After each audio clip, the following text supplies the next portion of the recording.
Hello बच्चों, नमस्कार। मैं हूं नारायण पटेल। आपके अपने चैनल पर आज हम बात करेंगे पीएमएसएसवाई छात्रवृत्ति परीक्षा 2023, जिसकी परीक्षा आपको 29 सितंबर को है, जिसमें कक्षा 9 और कक्षा 11 के लिए जो परीक्षा होती है, इसमें 25 प्रश्न जीएस के पूछे जाते हैं। उन्हीं को मैं लेकर के आया हूं। ये हमारा जो वीडियो है तीसरे क्रमांक का है, तो आइए फटाफट शुरू कर लेते हैं। सबसे पहला प्रश्न है, ISRO किसका संक्षिप्त रूप है, यानी इसरो किसका संक्षिप्त रूप है? Scientific research organisation, Indian space research organisation, international space research organisation, या फिर साइंटिफिक रिसर्च ऑर्गेनाइजेशन। और अगर आपने सही आंसर पढ़ा है बी, यानी इंडियन स्पेस रिसर्च ऑर्गेनाइजेशन, तो आप बिल्कुल सही हैं। अगला आपके सामने प्रश्न है, निम्नलिखित में से कौन सी रचना कालिदास की नहीं है? रघुवंशम, अभिज्ञान शकुंतलम, कुमार संभव, या फिर मुद्रा राक्षस। और अगर आपने लगाया आंसर डी, मुद्रा राक्षस, तो आप बिल्कुल सही, आपका जवाब है। अगला प्रश्न आपके सामने है, अंतर्राष्ट्रीय महिला दिवस कब मनाया जाता है? ए 5 सितंबर को, बी 8 मार्च को, सी 10 मार्च को, या फिर डी 12 मार्च को। और जो अंतर्राष्ट्रीय महिला दिवस है ये मनाया जाता है आपका 8 मार्च को, तो आपका ऑप्शन यहाँ से बी सही होगा। बढ़ते हैं अगले प्रश्न पर, और अगला प्रश्न है, ज्ञानपीठ पुरस्कार किस क्षेत्र वालों को दिया जाता है? साहित्य, इतिहास, नाटक, या फिर संगीत। और अगर आपने पढ़ा इसका आंसर साहित्य, तो बिल्कुल आप सही हैं। वेरी मोस्ट इंपॉर्टेंट प्रश्न है, आप लोग मेरे साथ बने रहिए, सभी के आंसर आप देने की कोशिश जरूर कीजिए। भारत का राष्ट्रीय गीत वंदे मातरम किस ग्रंथ से संकलित है, किस में से लिया गया है? मुंडको उपनिषद से, कंठोपनिषद से, भारतीय से, या फिर आनंद मठ से? तो इसका सही आंसर होगा आनंद मठ। और इसके जो लेखक थे वो लेखक बंकिम चंद्र चटर्जी हैं। अगले प्रश्न को लेकर के आते हैं, 7 प्रमुख सागर तैर कर पार करने वाली प्रथम महिला कौन है? बुला चौधरी, देविका रानी, रीना कौशल, या फिर प्रतिमा पुरी। और अगर आपने इसका सही आंसर लगाया है ए बुला चौधरी, तो आप बिल्कुल सही हैं। बढ़ते हैं हम अगले प्रश्न पर। अगला प्रश्न है, भारत का भ्रमण करने वाला प्रथम चीनी यात्री कौन था? हेनसांग, इत्सिंग, फाहियान, या फिर इनमें से कोई नहीं। और अगर आपका आंसर है सी फाहियान, तो आप बिल्कुल सही हैं। अगला प्रश्न आपके सामने, भारत में डेल्टा न बनाने वाली सबसे बड़ी नदियां कौन है? चेनाब, नर्मदा, ताप्ती, या फिर बी और सी, यानी नर्मदा और ताप्ती दोनों। और अगर आपने इसका आंसर चुना है डी, तो आप बिल्कुल सही है। नर्मदा और ताप्ती दो ऐसी नदियां हैं जो डेल्टा नहीं बनाती हैं। अगला प्रश्न आपके सामने है, न्यूजीलैंड का राष्ट्रीय पशु क्या है? कीवी, कंगारू, शेर, या फिर भालू। और अगर आपने पढ़ा है ये आंसर कीवी, तो आपका आंसर बिल्कुल सही है। अगला प्रश्न आपके सामने है, मैकमोहन रेखा किन दो देशों के मध्य स्थित है? चीन और रूस, भारत और चीन, चीन और पाकिस्तान, चीन और नेपाल। और अगर आपने इसका आंसर दिया है बी, भारत और चीन, तो आप बिल्कुल सही हैं। अगला प्रश्न आपके सामने है, मूल अधिकारों को सर्वप्रथम किस देश में संवैधानिक मान्यता प्राप्त की गई? भारत, संयुक्त राज्य अमेरिका, या फिर फ्रांस, या फिर ब्रिटेन। और अगर आपका आंसर यहाँ पर है बी, संयुक्त राज्य अमेरिका, तो आप बिल्कुल सही हैं। यानी जो मूल अधिकार हैं, ये जो है संकल्पना, ये संयुक्त राज्य अमेरिका की है, जो कि आज पूरा विश्व अपनाया है। अगला, भारत की संसद के बारे में निम्नलिखित में से क्या सही नहीं है? जरा प्रश्न को गौर से पढ़िएगा। राष्ट्रपति, लोकसभा और राज्यसभा से संसद बनती है, बिल्कुल सही है। लोकसभा में मनोनीत सदस्य नहीं होते, ये बात गलत है। इसमें मनोनीत सदस्य किए जा सकते हैं और रखे भी जाते हैं।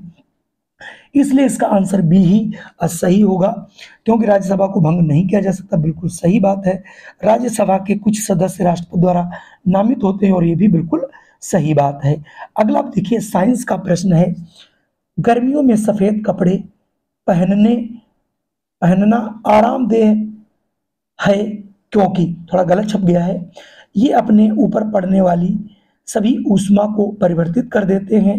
बी, ये शरीर में स्थानांतरित होने वाली सारी ऊष्मा को विकसित कर देते हैं, या फिर ये पसीना सोख लेते हैं, या फिर अगला ऑप्शन है, ये आंखों को शीतलता प्रदान करते हैं। तो इसका बिल्कुल सही आंसर पहला वाला ही होगा, कि जो हमारे सफ़ेद कपड़े होते हैं, जो इनके ऊपर विकिरण पड़ती, जो ऊष्मा पड़ती, उस सबको ये परिवर्तित कर देते हैं, इसलिए ठंडक महसूस कराते हैं। अगला प्रश्न आपके सामने, निम्नलिखित में से गलत युग्म को चिन्हित कीजिए। यानी मैडम क्यूरी डायनामाइट की खोज की है, A G Bell telephone, G L Baird telephone television, और जेम्स वाट स्टीम इंजन। तो जो अल्फ्रेड नोबेल थे वो डायनामाइट की खोज की थी, तो इसलिए मैडम क्यूरी की ये खोज नहीं है, इसलिए यहाँ से ऑप्शन ए वाला सही होगा। अगर मैं अगले प्रश्न की बात करूं, सेल यानी कोशिका नाम किस जीव वैज्ञानिक ने सर्वप्रथम दिया? फ्लेमिंग, ल्यूवेनहॉफ, रॉबर्ट हुक, या फिर ब्राउन। आपने पढ़ा होगा बच्चों, कोशिका की जो खोज थी वो रॉबर्ट हुक साहब ने की थी। अगला प्रश्न है, निम्नलिखित में से कौन ऊतक का उदाहरण है? यानी इसमें ऊतक का कौन उदाहरण है? मस्तिष्क है, रक्त है, यकृत है, और आमाशय है। तो इनमें से आपको, अगर आपका आंसर यहाँ पर मेरे हिसाब से बी है, तो आपका आंसर बिल्कुल सही है, और अगर आप बी को चुनते हैं तभी आपका आंसर ये सही होगा। अगला प्रश्न है, विटामिन सी का रासायनिक नाम क्या है? तो जो विटामिन सी है, इसका साइट्रिक अम्ल नहीं है, एस्कॉर्बिक अम्ल, ऑक्जेलिक अम्ल, या फिर नाइट्रिक अम्ल। और अगर इसका आंसर आपने चुना है बी, एस्कॉर्बिक अम्ल, तो आपका आंसर बिल्कुल सही है। चलिए बढ़ते हैं अगले प्रश्न पर। अगला प्रश्न है, फुटबॉल में ब्लैक पर्ल के नाम से किसे जाना जाता है? वेरी मोस्ट इंपॉर्टेंट प्रश्न है।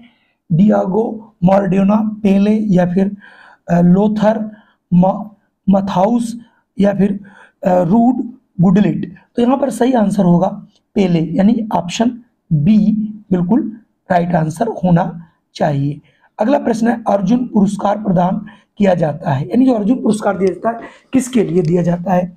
साहित्य में दिया जाता है, सामाजिक उत्थान के लिए दिया जाता है, युद्ध भूमि में वीरता प्रदर्शन के लिए, या फिर खेलों में गौरव बढ़ाने के महत्वपूर्ण योगदान के लिए दिया जाता है। और अगर आपने यहाँ से ऑप्शन बच्चों डी चुना है तो आप बिल्कुल सही हैं। चलिए बढ़ते हैं अगले प्रश्न पर। अगला प्रश्न है, निम्नलिखित खेलों में से किस खेल का सामान्यतः सबसे कम समय होता है? कबड्डी, हॉकी, फुटबॉल, और आपके सामने है क्रिकेट। तो आपने देखा होगा क्रिकेट बहुत देर चलता है, फुटबॉल भी, हॉकी भी, लेकिन कबड्डी में देखा होगा आपने, टाइम दिया जाता है 5 से 7 मिनट, 8 मिनट, उसी के अंतर्गत कबड्डी को खत्म करना रहता है।